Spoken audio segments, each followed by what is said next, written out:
Well, hello, my name is Barbara Crawford, and I'm looking forward to taking you on a tour of my garden. And the name of our house we've called Odonata, and it's the scientific order of dragonflies. And I happen to love dragonflies.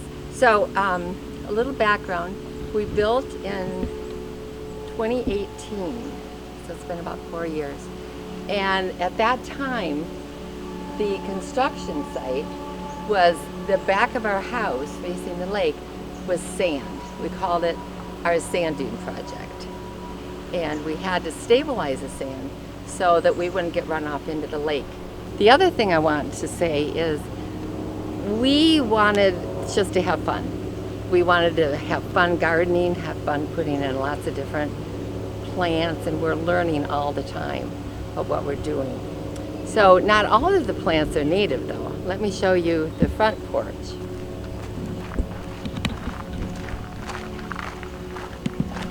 So as you can see, there are zinnias, there are annuals, there's some geraniums. Just to make it fun, my husband has little whimsical creatures there as well. So people go in the front. It's colorful because natives don't bloom all summer. They only bloom a couple weeks at a time. This particular plant is sentimental to me because my aunt brought this hibiscus to my mother's memorial service, maybe 5 years ago, and I took it back at my house and then brought it here when we built. And this year it's just having a great time. Looks really good. So now I'm going to take you down to the sand dune project. So the other thing about our project is that we wanted to do it ourselves and use the materials from our own property. So all these steps were made by my husband and my son-in-laws, and they're mostly cedar logs. As we go down, you'll see that. You'll see that it's quite a bit of an incline. This is not a native either. This is a limelight, which happens to love it here.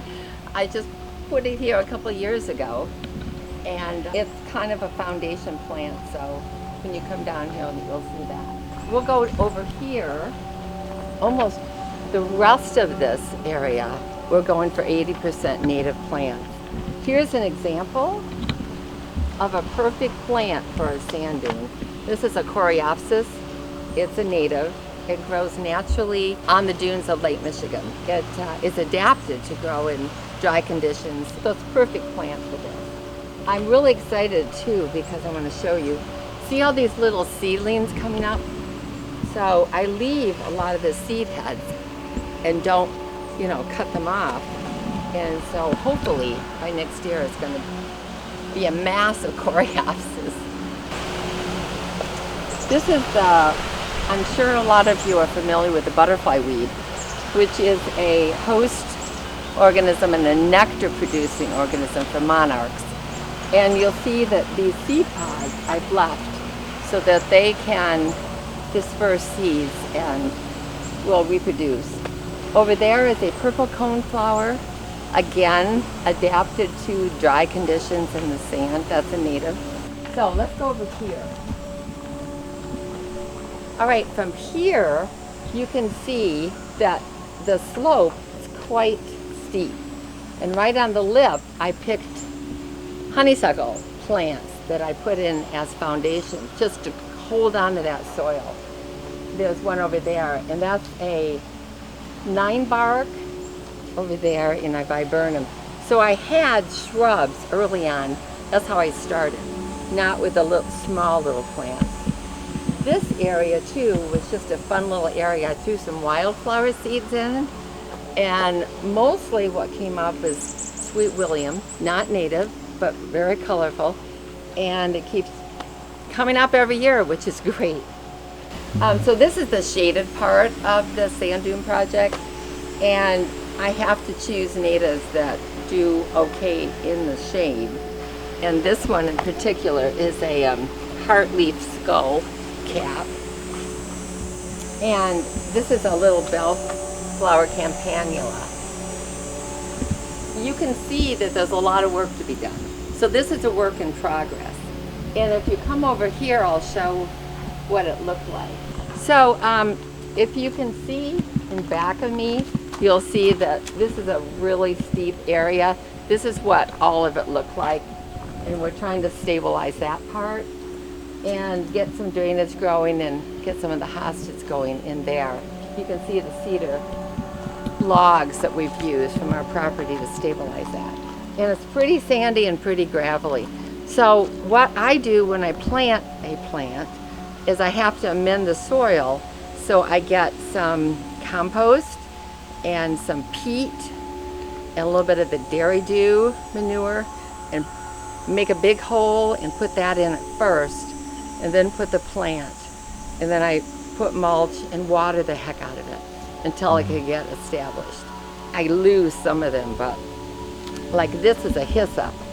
It's coming along, but it's in its second year. So for certain plants, the sand is great because it's drainage. And if you get clay, sometimes you get root rot because there's no drainage.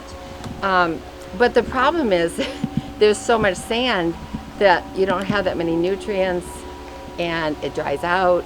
So to get these plants started, you have to amend the soil a little bit to get them going. And I lose some of them. After every winter, in the spring, I'm thinking, okay, what's left? I want to see if they're coming up.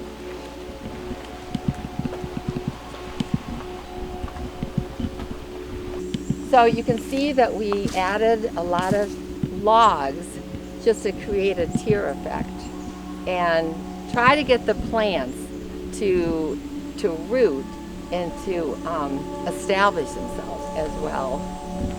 Here is a bench that is going to be very useful going up the trail.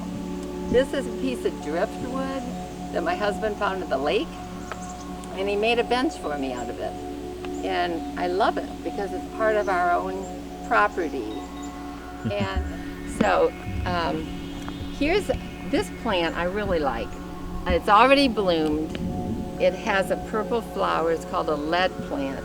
But I love the foliage. It's very ferny and very soft. We'll go down further.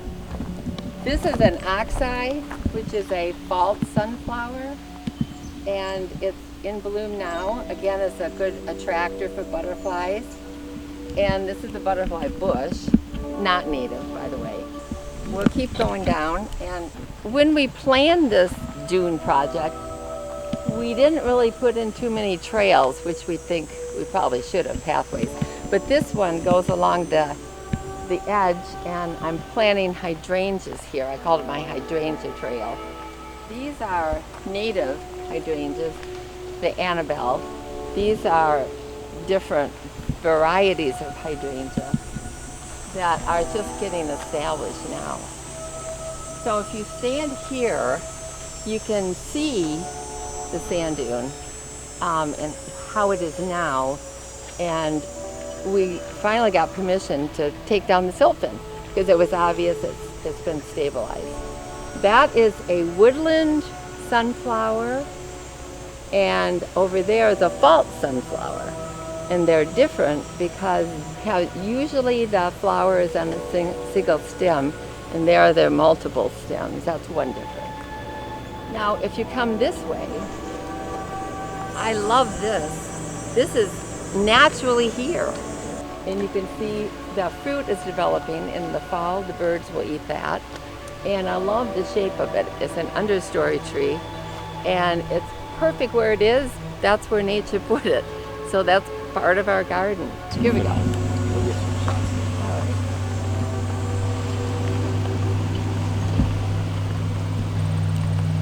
So here's some more of these stumps where, I needed some color, sit around the fire. And so these are annuals, zinnias and cosmos, that are just in pots, and I can vary them every year. And we can have colored during the summer when the natives aren't blooming. So now we're going to go down to this wetland area.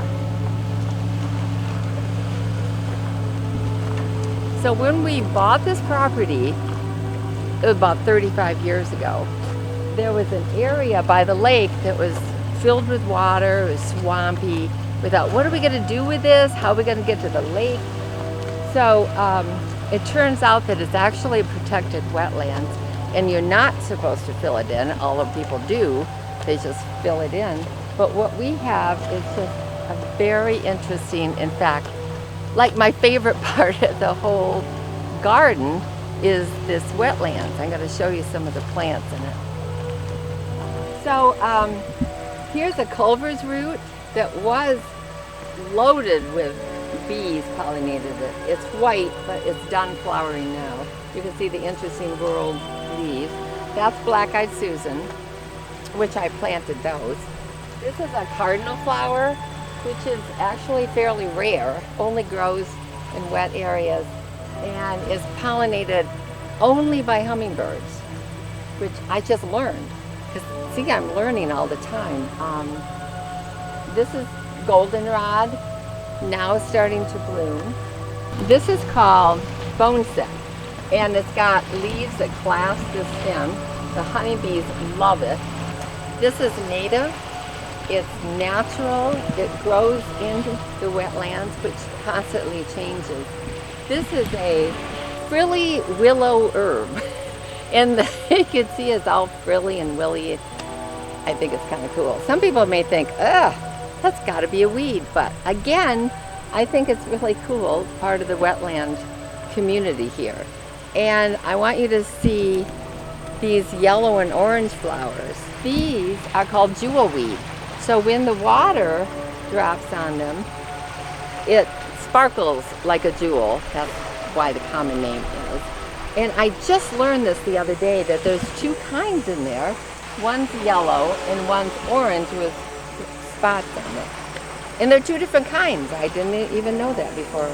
One's called the spotted jewelweed and the other's called the jewelweed. So I wanted to show you the natural shoreline. We just kept it natural, and you can see that one of our objectives is to keep the lake blue. And one other thing about the wetlands is it filters the water before it goes into the lake. So there's another reason why you wouldn't want to fill it in if you had a wetlands. So then we're just going to walk back. There's one little area I want to show you again.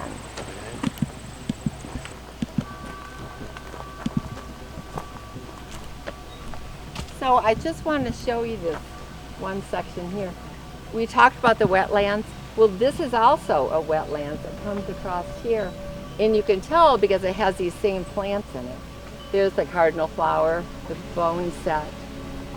And this is a scirpus. This is typical of bogs. And again, it's a wetlands area that's just natural.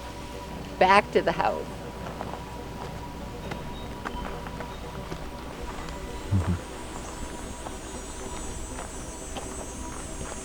So I just wanted to reiterate that our idea mainly was to stabilize the sand dune, keep the lake clean, and to use our own materials, use mostly native plants if we could. And the other thing is we want to have fun. We hope that this may give you some ideas of things that you can do also in your own place.